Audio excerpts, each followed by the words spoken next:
Baginda yang menyuruh kita semua untuk kembali kepada niat asal pembentukan Malaysia, iaitu perpaduan dan hormat menghormati serta kerjasama erat antara negeri-negeri dan kerajaan persekutuan. Bayangkan pagi dimulai seperti biasa.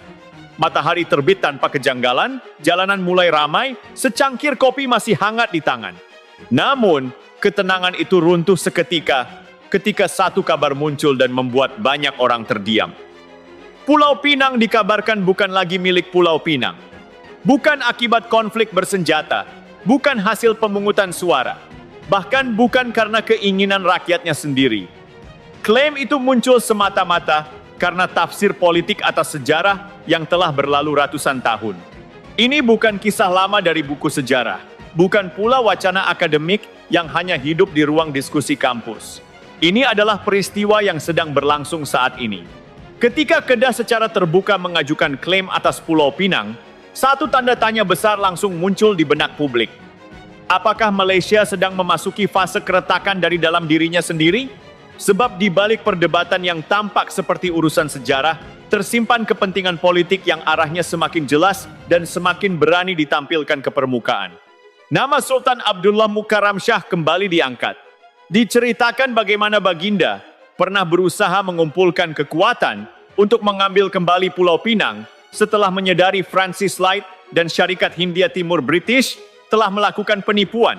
Dalam tekanan geopolitik dan ancaman luar, Sultan Kedah akhirnya terpaksa menandatangani perjanjian yang menyerahkan sebagian wilayah seberang perai kepada British.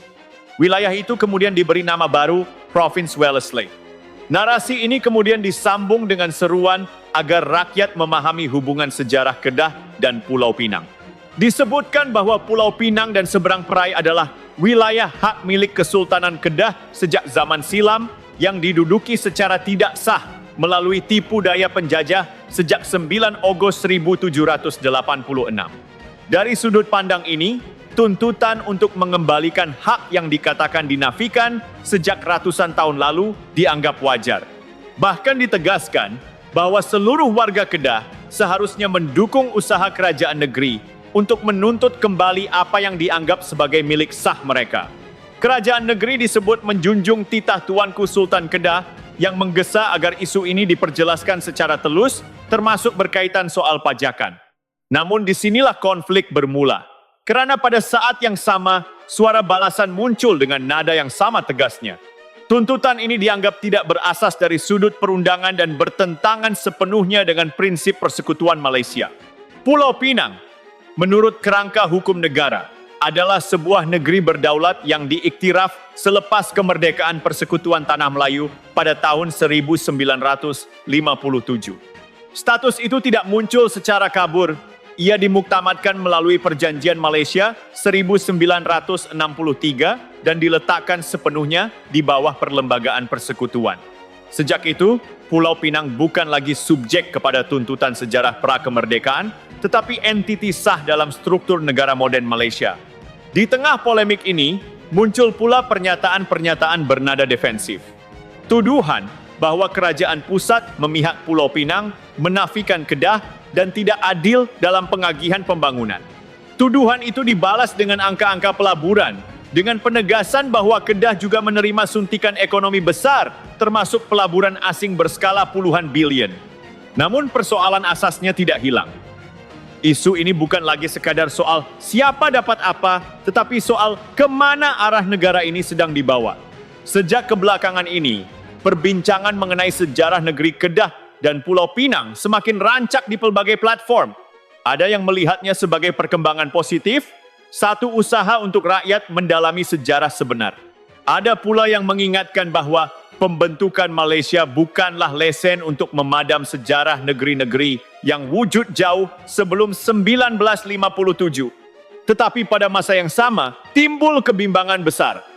Apabila sejarah dibawa masuk ke dalam arena politik rasmi, ia tidak lagi menjadi alat pendidikan. Ia berubah menjadi senjata.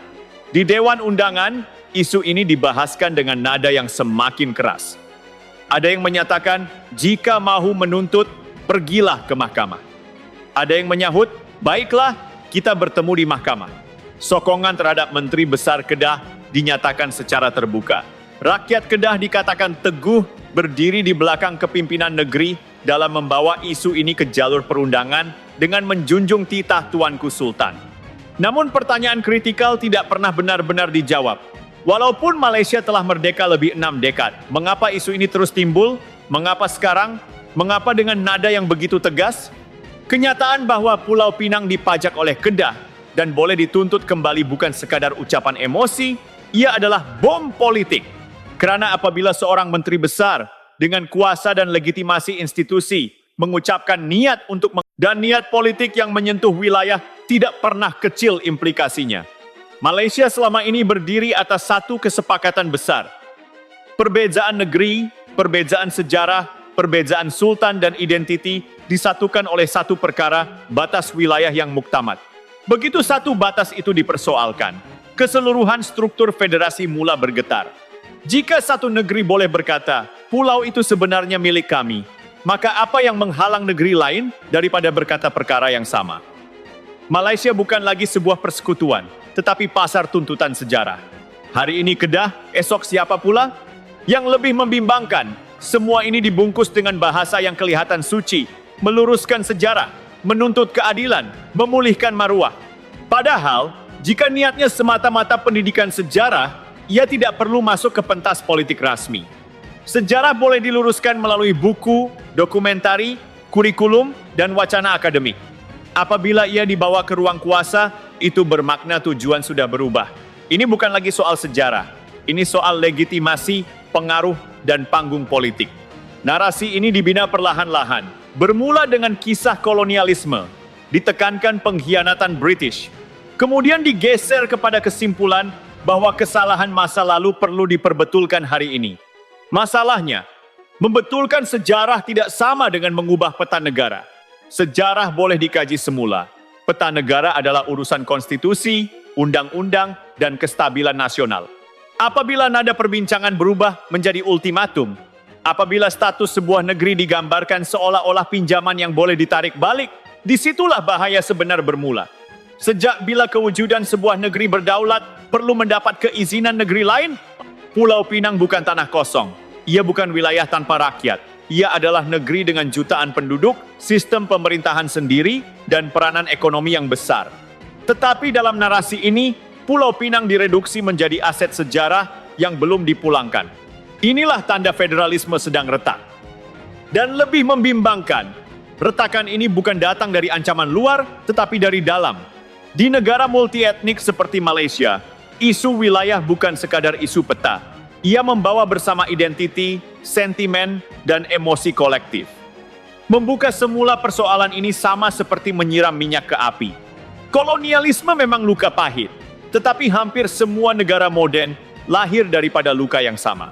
Jika setiap negara memilih untuk membuka semula klaim pra-kemerdekaan, dunia sudah lama tenggelam dalam perang tanpa akhir.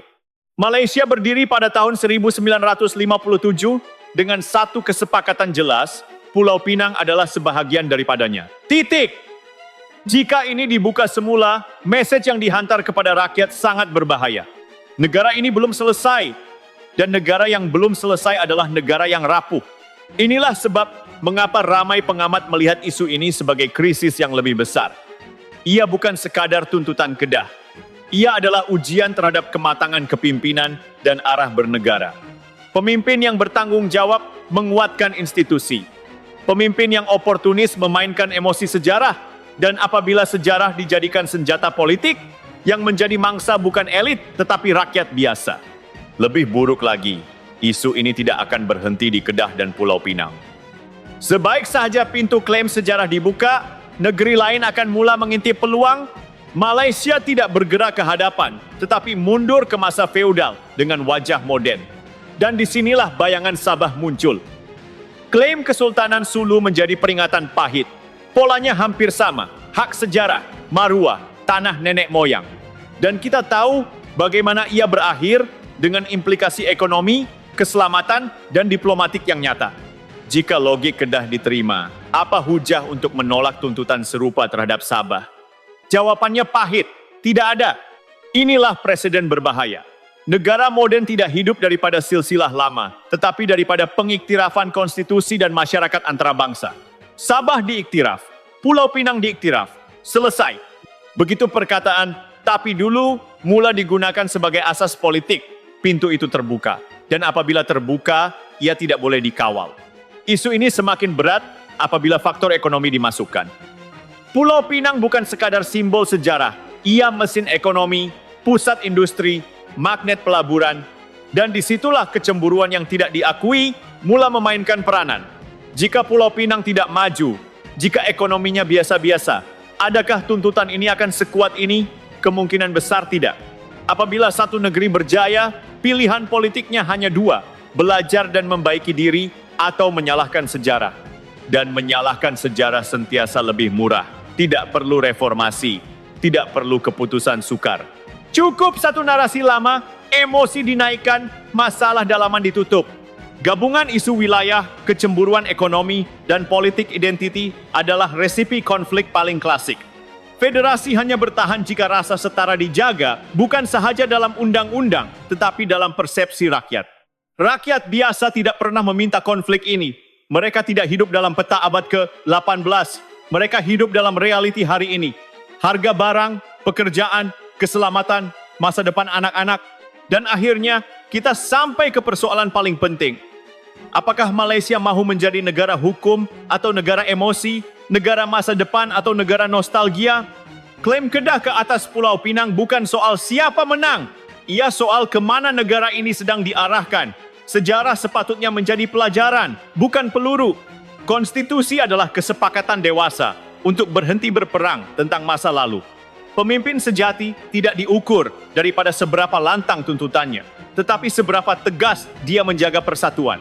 Malaysia masih ada pilihan, tetapi seperti semua krisis besar, tanda-tandanya muncul dahulu melalui ucapan, narasi, dan ambisi yang dibiarkan.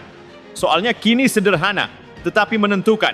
Apakah kita mahu negara yang kuat kerana hukum, atau negara yang rapuh kerana nostalgia?